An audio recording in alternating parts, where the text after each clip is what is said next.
लगभग 80 से 85 साल की एक बुजुर्ग महिला और 80 से 85 साल के बीच का एक व्यक्ति जो आज अपने ही परिवार के द्वारा मिले धोखे की सज़ा काट रहा है।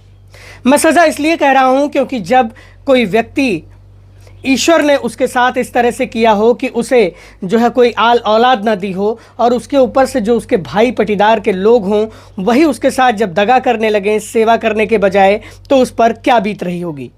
ये कहानी है बीरपुर के रहने वाले आरती और राम लौटन की। बतलाया कि इनके भतीजे राममूरत यादव और उनकी पत्नी श्यामकली ने जो है इनके संपूर्ण संपत्ति को न केवल वसीयत करवा लिया बल्कि कुछ संपत्ति को जो खेत था उसे दान में लिखवा लिया, जिसका जो है सरकार को कम स्टैंप ड्यूटी देना पड़ता है।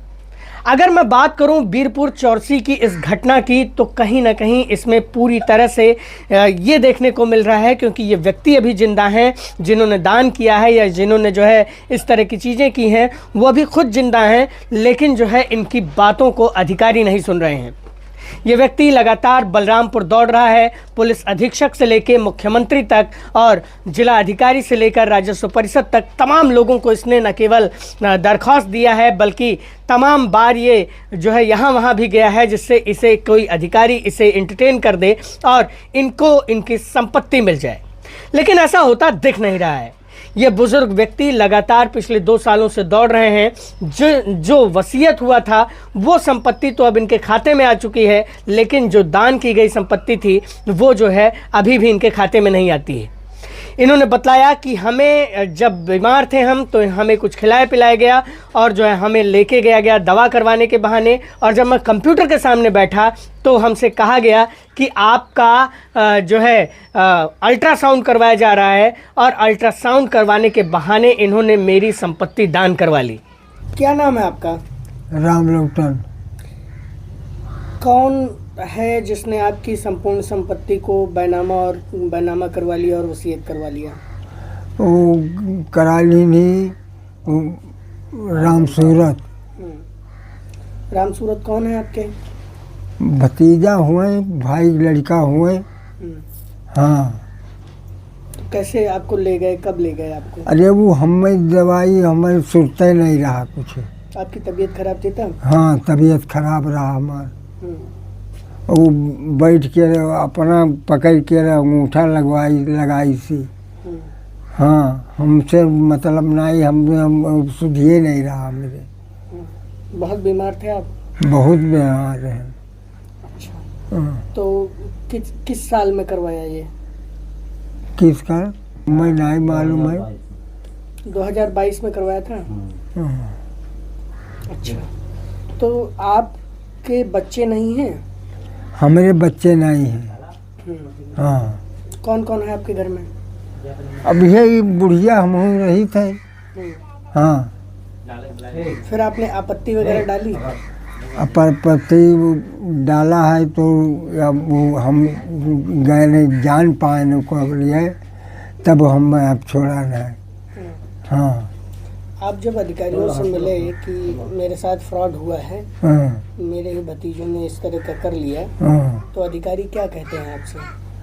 अधिकारी हमें का कहीं के हम खराब कुलिया कही दिया बताहार, ये तो कहीं रहा।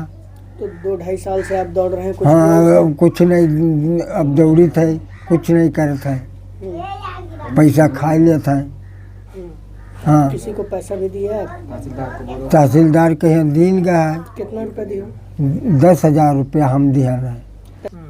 कोई नहीं करता के अब इन्हें ले के खियाए पियाए के बउरवाए के बैनामा कर दी। जब वहाँ से आने तो इनके बात नहीं निकसे, न बोले न चाले, सब बाद में सुन पायन। अब हम आपसे बतवाई थे आपन हम धरती बिगहा हम चाहिए थे। हाँ, कि हमारे जीव के हमारे जुजा के हमारे जाने के स्वार्थ हो जाए और आगे पाछे हमारे कोई नहीं है। जब तो वो लोग जिन लोगों ने आपका जमीन बैनामा करवाया जे आपके जमीनिया बैनामा करवाइन हाँ ते आपके सेवा ससुरका करत रहे कब्बो? नहीं कर नहीं कर रहे, क्यों नहीं नहीं कर रहे। क्यों नहीं हमारे दादा कुछ नहीं कभी सेवा ससुरका नहीं किया? कुछ नहीं। अच्छा, तो जमीन आपकी जब बैनामा हुई तो आपने शिकायत वगैरह की जब, तो कोई देखने आया? अब आपके साथ कौन रहता है? हमारे साथ अब यही लड़कियां हैं, ये नातिया हैं, ये हमारे हमारा के ये बाप हमारा हैं। देवर है या ये भाई हमारा है हमारा। देवर है।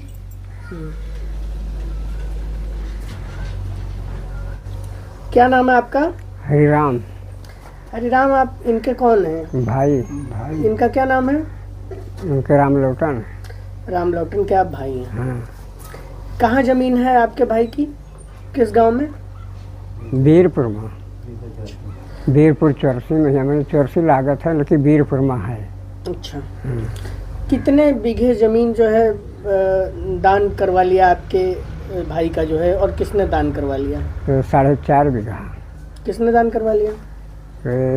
राम सूरत किस साल में दान करवाया? और सुनरकली नाम किस है। साल में दान करवाया? और 22 माह है हो। अब साहेब हम अनपढ़ आदमी हैं, अभी कुल में 2022 में। 2022 में दान करवाया। तो जब दान करवाया फिर आप लोगों ने क्या किया? अब आप जब जान मिला तो आपत्ति डाली। कोई सुनवाई हुई अब तक उसमें? कुछ नहीं सुनवाई। इनकी पूरी संपूर्ण संपत्ति वसीयत भी करवाई थी हाँ, उन्होंने? पूरा संपत्ति पहले कराए रहे, वसीयत और कराए रहे। 3 बीघा खेत बचा, 3 बीघा बची गया रहा। अरे वो 2.5-3 बीघा घर सब पूरा कराए रहे। अब ओकरे बाद में गए तो जान पाए तो गए वसीयतनामा दोनों का खरीद करवा दी।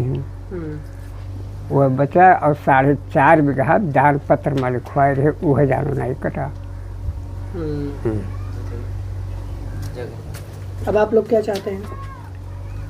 अब चाहिए थे भैया कि इतना है कि अब इनके सुवारत क्यों नहीं है, तो इनके मिले तो ये अपन जो करियर के मटिया की सुवारत है वो नहीं सबके धन सभी बराबर ले लिए हैं, सभी कई दी हैं। वो लोग जिन लोगों ने दान करवाया इनकी संपत्ति, उन्होंने कभी इनका सेवा ससुरका किया? कुछ नहीं किया, पहले कुछ नहीं किया, एक लोटा पानी नहीं कर दिया। ऐसे कितने मामले आपने देखे होंगे कि इस तरह की चीज़ें हुई हों। तुलसीपुर तहसील में अक्सर इस तरह के मामले दिखलाई देते हैं। हमने कुछ सालों पहले इसी तरह की एक खबर आपको बतलाई थी, जिसमें उसके बेटे के द्वारा ही उस एक बुजुर्ग व्यक्ति की पूरी संपत्ति को बेच दिया जाता है और वो व्यक्ति आज सड़कों की खाक छान रहा है।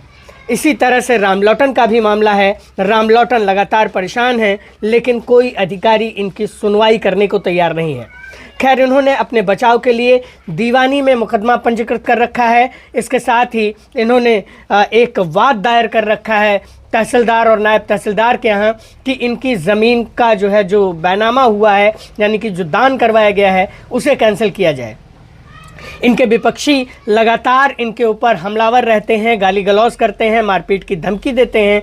कई बार एसडीएम तुलसीपुर ने जब इनकी ज़मीन कब्जा हो रही थी तो पुलिस को आवश्यक कार्रवाई करने का दिशा निर्देश भी दिया था, लेकिन थाने तक आता आता मामला टाएं फिस हो जाया करता है। अब देखना होगा कि इस पूरे मामले में खबर चलने के बाद अधिकारी क्या एक्शन लेते हैं और क्या इस बुजुर्ग व्यक्ति जो 80 से 85 साल के बीच के हैं, इन्हें न्याय मिल पाता है या इनकी पथराई आंखें बिना न्याय पाए ही मूंद दी जाती हैं। बलरामपुर से मैं योगेंद्र विश्वनाथ त्रिपाठी, द पूर्वांचल पोस्ट के लिए।